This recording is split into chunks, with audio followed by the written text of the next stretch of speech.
अस्सलाम वालेकुम viewers, I hope all you are doing great. Viewers, आज की इस वीडियो में मैं आपको बताने वाला हूं कि आप किस तरीके से क्लास नाइन्थ यानी कि जमात नहम के उर्दू पेपर में 75/75 मार्क्स हासिल कर सकते हैं। वीवर्स, कुछ स्टूडेंट्स होते हैं वो मेहनत करते हैं लेकिन उनके जो पेपर का रिजल्ट आता है तो उनके नंबर पूरे नहीं होते। तो ऐसी कौन सी गलतियां उन्होंने की होती हैं, ऐसी कौन सी खामियां उनके पेपर में होती हैं जिनकी वजह से उनके नंबर कट जाते हैं। तो उन खामियों के मतलब भी हम बात करेंगे और साथ साथ हम इसके पेपर के करने के तरीके के मतलब भी बात करेंगे। व्यूअर्स, मेरे क्लास नाइन्थ में 72 और क्लास 10 में 75, ऐसे क्लास फर्स्ट ईयर में 94 और सेकंड ईयर में भी मेरे मेरे 100 में से 94 मार्क्स थे उर्दू में। तो मैंने कौन सा तरीका अप्लाई किया जिसकी वजह से मेरे ये नंबर पूरे आए, उसके बारे में भी हम बात करेंगे। व्यूअर्स, ये आपके सामने एक पेपर है जो मैंने सॉल्व किया हुआ है। सेकंड, मेरे पास 2026 पेपर की जो एक शीट है वो भी मेरे पास है, जो एनुअल पेपर था। तो सबसे पहले हमारे पास जब ये शीट आएगी ऊपर लिखा होगा इंशाई।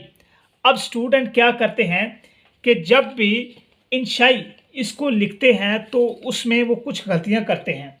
गलतियां करते हैं कि वो हिस्सा लिखते वक्त इस तरीके से देते हैं कि ज़बर डालते हैं, ऊपर ये हिस्सा का ववे नहीं लगाते या ये छोटा हमजा ये नहीं लगाते। अगर ये दोनों में से एक भी नहीं हमारा है रॉन्ग, आप काम नहीं करते तो गलत होता है। ये पहला इंप्रेशन ही पेपर के समय आपने अपना एग्जामिन, इससे क्या जो एग्जामिनर होगा वो आपके जो पेपर करने के तरीके वो अनसाइड पहले ही हो जाएगा।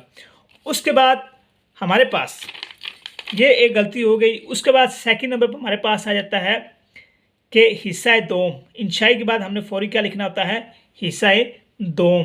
तो हम हिस्सा दोम लिखते हैं वैसे ही ये भी डालना है और ये भी डालना है। और साथ साथ प्रेजेंटेशन मैंने आपके सामने की हुई है। ये जो गोल गोल ये हैं इसको सिर्फ मैक्सिमम आप 3 ही रखेंगे, इससे ज़्यादा लेके जाएंगे तो वो ओवर हो जाएगा और ओवर होने की सूरत में वो भी एग्जामिनर पर बैड इंप्रेशन होगा। हिस्सा दो में सवाल वो क्या कर रहा है कि दर्ज झैल नज़म व गज़ल के इशार की तशरीह कीजिए।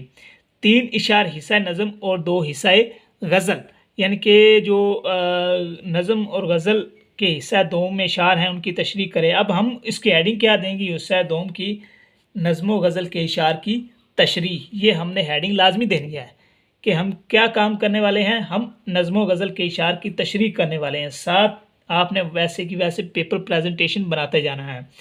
अब हम क्या करने वाले हैं कि हिस्सा दोम है उसमें सबसे पहले हम क्या अटैम्प्ट करने वाले हैं, हिस्सा नज़म। तो सबसे पहले हम क्या करेंगे, हिस्सा नज़म। हिस्सा नज़म आ रहा है ना सबसे पहले, तो हिस्सा नज़म की हेडिंग देंगे हिस्सा नज़म। उसके बाद हम क्या करेंगे कि हिस्सा नज़म में से जो हमारा सवाल जो हम शेयर अटैम्प्ट करेंगे उसकी हेडिंग देंगे। मिसाल के तौर पर हमारे पास पहला है रोमन गिनती में 1 लिखा हुआ है, उसकी हेडिंग देंगे रोमन गिनती में 7, प्रेजेंटेशन बनाएंगे और नीचे हम शेर लिखेंगे सब कुछ तुम्हारे वास्ते पैदा किया गया, सब गायतों के गायती वाला तुम ही तो हो। तो व्यूअर्स, ये हमारे पास शेर आ गया, इसको हम वैसे का वैसे ही लिखेंगे। अब तशरीह करने का तरीका क्या है ये व्यूअर्स समझ लें, क्योंकि ये हमारी वीडियो का आखिरी पार्ट होने वाला है।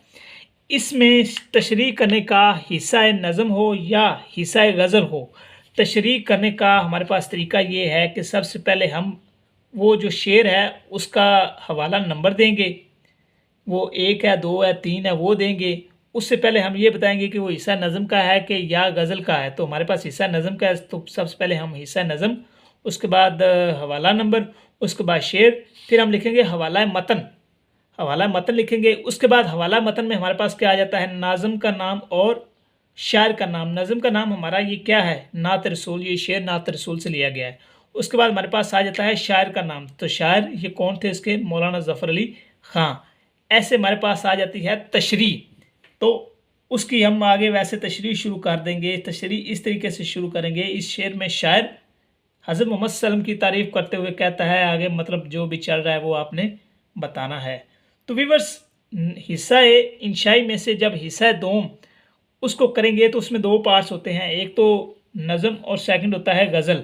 मैंने हिस्सा नज़म के बारे में आपको बताकर इसके मतलब वजाहत दी। आगे हिस्सा गज़ल होगा, वो भी आपने इसी ही तरीके से आपने फॉलो करना होगा। जब आप हिस्सा गज़ल शुरू करेंगे हिस्सा नज़म के शार को पूरा करके, तो आपने ऐसे ही हेडिंग देनी है हिस्सा गज़ल। मिसाल के तौर पर हिस्सा गज़ल, उसके बाद आप क्या करेंगे हिस्सा गज़ल, उसके बाद आप बताएंगे कि हिस्सा गज़ल का आप कौन सा शेर करने लगे। मिसाल के तौर पर हिस्सा गज़ल में से आपने 2 अशार करने हैं, तो आपको उसका दूसरा आता है, तो आप इधर हेडिंग दे के, जैसे ये पहले के दी, इधर आप हेडिंग देंगे हिस्सा गज़ल का पार्ट नंबर 2। ठीक है जी। साथ आप प्रेजेंटेशन बनाएंगे, फिर आप नीचे शेर लिखेंगे जैसे मैंने ये लिखा।